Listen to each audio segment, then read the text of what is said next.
यह वीडियो केवल धार्मिक और पौराणिक जानकारी साझा करने के उद्देश्य से बनाई गई है। हम किसी भी प्रकार की अंधविश्वास या गलत धारणाओं को बढ़ावा नहीं देते। प्रस्तुत जानकारी शास्त्रों और पुराणों में वर्णित कथाओं पर आधारित है। सभी AI जनरेटेड छवियां केवल प्रतिनिधित्व के लिए हैं। भारतीय तांत्रिक ग्रंथ उड्डामरेश्वर तंत्र में 36 रहस्यमयी यक्षिणियों का उल्लेख मिलता है। ये यक्षिणियां न केवल सुंदर और आकर्षक होती हैं, बल्कि इनमें भयावह और अलौकिक शक्तियां भी विद्यमान होती हैं। इनकी साधना से साधक को धन, सिद्धि, आकर्षण और विभिन्न चमत्कारिक शक्तियां प्राप्त हो सकती है, लेकिन यह मार्ग अत्यंत जोखिम भरा होता है। असफल साधना विनाश का कारण भी बन सकती है। इस वीडियो में हम जानेंगे 15 सबसे खतरनाक यक्षिणियों के बारे में, जिनका तांत्रिक जगत में विशेष महत्व है। भीषणी एक अत्यंत भयावह और रहस्यमयी यक्षिणी मानी जाती है। इसकी साधना को विशेष रूप से 3 रास्तों के संगम, त्रिवेणी या तिराहे पर करना अनिवार्य बताया गया है। यह स्थान न केवल ऊर्जाओं का केंद्र होता है, बल्कि वहां साधना करना अत्यंत कठिन और जोखिमपूर्ण भी होता है। भीषणी साधक को मानसिक, आत्मिक और सांसारिक भय से मुक्ति देती है। साथ ही यह यक्षिणी अलौकिक ज्ञान, दिव्य दृष्टि और भयभीत करने वाले शत्रुओं पर विजय पाने की सिद्धि भी प्रदान करती है। साधना सफल हो जाए तो साधक अभय और अप्रतिम बन जाता है। श्मशाना यक्षिणी श्मशान भूमि की अधिष्ठात्री देवी मानी जाती है। इसकी साधना पूर्ण रूप से रात्रिकालीन होती है, और वह भी निर्जन श्मशान में, जहां निडरता, संयम और एकाग्रता अनिवार्य है। साधना सफल होने पर यह यक्षिणी साधक को गुप्त खजानों की प्राप्ति, अदृश्य बाधाओं के नाश और शत्रुओं को दृष्टि मात्र से पंगु करने की शक्ति प्रदान करती है। यह यक्षिणी मृत्युलोक और परालौकिक शक्तियों के बीच सेतु का कार्य करती है। हालांकि इसकी कृपा पाना जितना फलदायी है, उतना ही भयावह इसका कोप भी हो सकता है। मदना यक्षिणी वासना, आकर्षण और रतिभाव की अधिष्ठात्री मानी जाती है।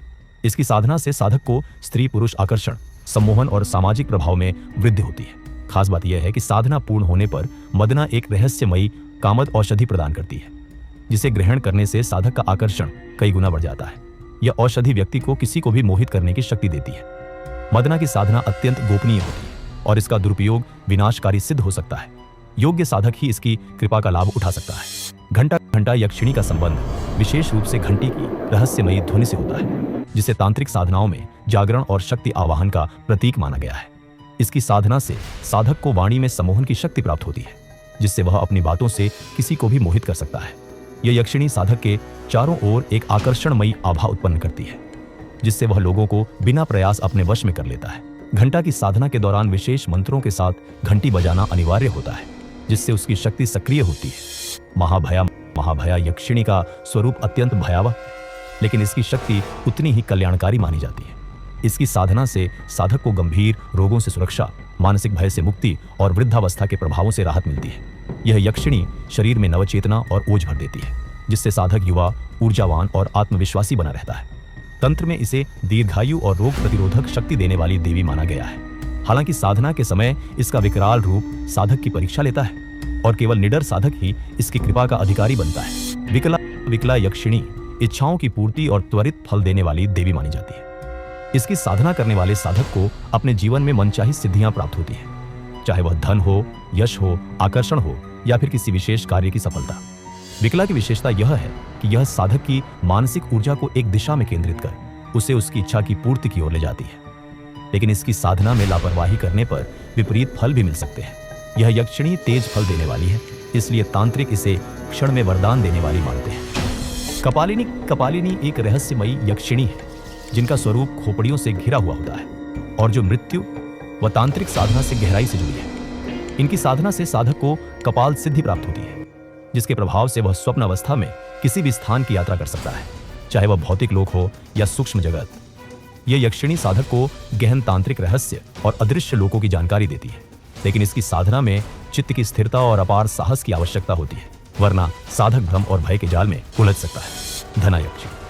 धना यक्षिणी को तंत्र शास्त्र में धन और भौतिक समृद्धि की अधिष्ठात्री देवी माना गया है। इनकी साधना विशेष रूप से उन साधकों द्वारा की जाती है जो आर्थिक संकट, दरिद्रता या व्यापारिक हानि से जूझ रहे होते हैं। साधना सफल होने पर धना यक्षिणी साधक को स्थायी धन स्रोत, अचानक लाभ, छुपे हुए खजाने की प्राप्ति और आर्थिक स्थिरता प्रदान करती है। यह यक्षिणी साधक के भाग्य चक्र को सक्रिय करती है, जिससे लक्ष्मी की कृपा सहज रूप से प्राप्त होने लगती है। लेकिन यह साधना पूर्ण निष्ठा और गोपनीयता की मांग करती है। कर्ण पिशाचिनी एक रहस्यमयी और कभी कभी भयावह आत्मा मानी जाती है, जो साधक के कान में निवास करती है। सामान्य रूप से यह पिशाचिनी लोगों के कान में भ्रम फैलाकर उन्हें पागल कर देती है, लेकिन तांत्रिक साधना द्वारा वश में किए जाने पर यह साधक को अद्भुत श्रवण शक्ति प्रदान करती है। इसकी कृपा से साधक दूर दूर की बातें सुन सकता है, गुप्त संवादों को जान सकता है और अज्ञात रहस्यों की जानकारी पा सकता है। लेकिन यदि साधना में कोई चूक हो जाए तो यही पिशाचिनी साधक को मानसिक भ्रम, भयंकर दुस्वप्न और विक्षिप्तता की ओर धकेल सकती है। कामेश्वरी वासना की रानी मानी जाती है, जो प्रेम, आकर्षण और काम सिद्धियों की देवी है। उनकी साधना से साधक को मानसिक शांति और आत्मा की गहरी समझ प्राप्त होती है। कामेश्वरी की पूजा करने से जीवन में प्रेम और सौंदर्य का प्रवेश होता है। वे समस्त इच्छाओं और वासनाओं की अधिष्ठात्री देवी हैं। साधक उनके मार्गदर्शन से अपनी इच्छाओं को नियंत्रित करने की क्षमता प्राप्त करता है और ध्यान तथा साधना के माध्यम से वह उच्च आध्यात्मिक स्तर तक पहुंच सकता है। अनुरागिणी एक यक्षिणी है जो अत्यधिक प्रेम और आसक्ति देने के लिए प्रसिद्ध है। उनकी उपासना से साधक को गहरी मानसिक शांति और प्रेम की अनुभूति होती है, लेकिन साथ ही वे मोह और माया के जाल में फंसाने की शक्ति भी रखती है। अनुरागिणी के प्रभाव से साधक को प्रेम, आकर्षण और संवेदनाओं का अनुभव होता है, लेकिन यदि उनका प्रभाव अत्यधिक बढ़ जाए तो वह व्यक्ति संसारिक माया और आसक्ति में उलझ सकता है। इस प्रकार अनुरागिणी की साधना एक संतुलन की आवश्यकता है ताकि व्यक्ति उच्च आध्यात्मिक उद्देश्य को प्राप्त कर सके। रतिप्रिया प्रेम और आकर्षण की अधिष्ठात्री देवी मानी जाती है, जो अपने भक्तों को रति सुख यानी शारीरिक और मानसिक संतोष का अनुभव कराती है। वे प्रेम और आकर्षण की उच्चतम शक्तियों की प्रतीक है और साधक को इन भावनाओं का सही और दिव्य रूप समझने में मदद करती है। रतिप्रिया की पूजा से व्यक्ति को प्रेम और रिश्तों में सामंजस्य, सुख और संतुष्टि मिलती है। उनकी उपासना से व्यक्ति को अपने जीवन में प्रेम और आकर्षण को सही दिशा में विकसित करने की शक्ति मिलती है, जिससे वह अधिक पूर्ण और समृद्ध अनुभव कर सकता है। नाथकेशी एक शक्तिशाली यक्षिणी है जिनकी साधना से साधक को सिद्धि और विशेष फल की प्राप्ति होती है। उनका नाम नाथकेशी उनके नख, नाखून से जुड़ा हुआ है, जो शक्ति और नियंत्रित क्रिया की प्रतीक है। उनकी उपासना से व्यक्ति को मानसिक और शारीरिक शक्तियों में वृद्धि होती है और वह अपने लक्ष्यों को प्राप्त करने में सफल होता है। नाथकेशी की कृपा से साधक को अत्यधिक शुभ फल मिलते हैं, जैसे कि सफलता, समृद्धि और आत्मविश्वास। उनकी साधना से जीवन के विभिन्न क्षेत्रों में अद्वितीय सिद्धियां और उन्नति प्राप्त होती है। वर यक्षिणी एक अत्यधिक शक्तिशाली यक्षिणी है जो साधक की इच्छाओं को पूर्ण करने की क्षमता रखती है। उनकी पूजा और साधना से साधक को अपनी मनचाही वस्तुएं और इच्छाएं प्राप्त होती हैं। वर यक्षिणी के आशीर्वाद से जीवन में समृद्धि, सुख और संतोष का वास होता है, क्योंकि वह अपनी शक्तियों से व्यक्ति की इच्छाओं को पूरा करने में सहायता करती है। उनकी साधना से व्यक्ति के हर कार्य में सफलता मिलती है और वह अपनी जीवन यात्रा में ऊंचाइयों को छू सकता है। वर यक्षिणी की उपासना से एक संतुलित और समृद्ध जीवन की प्राप्ति होती है। शोभा सौंदर्य और आकर्षण की देवी मानी जाती है, जो साधक को अद्वितीय सुंदरता और आकर्षण प्रदान करती है।